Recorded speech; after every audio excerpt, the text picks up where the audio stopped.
Senator صاحب، عمران خان کی منتقلی کی باتیں چل رہی تھیں، لطیف کھوسہ صاحب نے بھی کہا تھا عید سے پہلے جو ہے وہ آ جائیں گے جیل سے۔ مجھے یہ بتائیے گا، اس وقت بھی سماعت چل رہی ہے اسلام آباد ہائی کورٹ کے اندر منتقلی کے حوالے سے، آپ مجھے بتائیں کہ پیش رفت ہوتے ہوئے نظر آ رہی ہے؟ کیا کل جو 180 ملین پاؤنڈ کا کیس تھا اس کے اندر بھی سماعت غیر معینہ مدت تک ملتوی ہو گئی؟ کیا کہنا چاہیں گے اس پہ؟ جی دیکھیں، خواہش تو ہر ایک کی ہے کہ خان صاحب عید سے پہلے باہر آئیں، لیکن یہ ڈیپینڈ کرتا ہے کہ ہمارے کیسز جو ہیں جن کی سماعت ہوتی ہے کہ نہیں۔ مسئلہ یہ نہیں ہے کہ کیس میں کوئی جان نہیں، مسئلہ یہ نہیں ہے کہ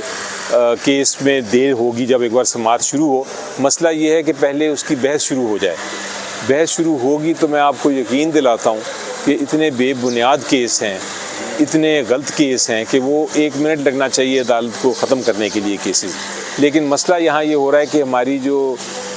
رسائی ہے عدالت تک پہنچ کے بحث کرنے کا جو موقع ہے وہ نہیں مل رہا۔ تو کافی سارے ہیں،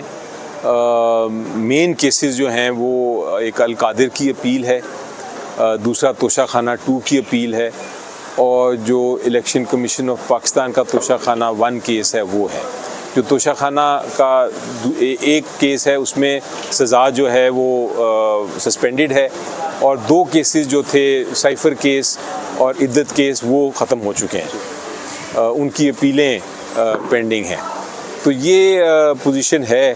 اب دیکھنا یہ ہے کہ ان کیسوں کی ایک ایک کر کے جب ختم ہوں گے تو سزائیں سسپینڈ ہوں گی تو خان صاحب باہر آ سکیں گے۔ یہ مین کیس ہیں جو اس وقت تک سامنے نظر آتے ہیں۔ جی بہت شکریہ سر۔ نواز شریف نے ہر جانے کا جو ہے وہ نوٹس جو ہے وہ کیا ہوا تھا عمران خان کو، اس کیس کی کیا آج اپڈیٹ ہے، کیا ہوا ہے کمرہ عدالت کے اندر؟ جی کیس ہمارا یہ تھا کہ جو عدالت تھی ایڈمنسٹریٹو جج، سول جج جس کو کہتے ہیں آپ،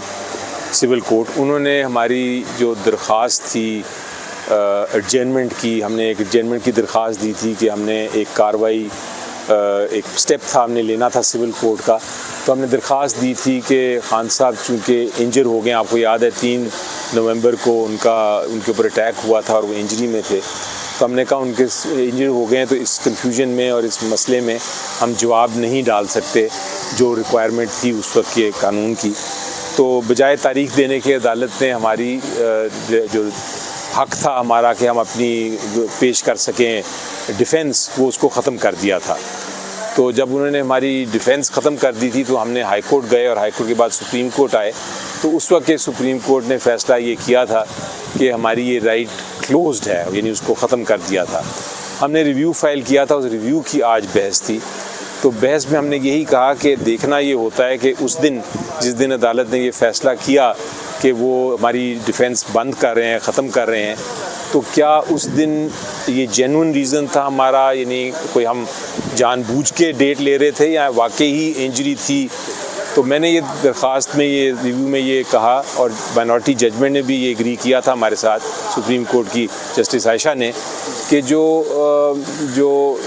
انجری تھی ایک ویل نون فیکٹ تھا، یہ ہر ایک کو پتہ تھا، یہ اخباروں میں بھی تھا، ٹی وی پہ بھی تھا، اور سب کو پتہ تھا کہ یہ واقعی ہوا ہے۔ تو اس کے بعد عدالت کو چاہیے تھا کہ 1 تاریخ یا 2 تاریخ دے دیتی تاکہ ریکوری کا وقت مل جاتا خان صاحب کو، تو عدالت نے اتنی جلدی جو تلوار چلا دی، یہ غلط بات ہے۔ یہ اس کے اوپر آج بحث ہوئی تھی، تو بحث سننے کے بعد اب عدالت نے دوسری سائڈ کی بحث اگلی تاریخ پہ سننی ہے۔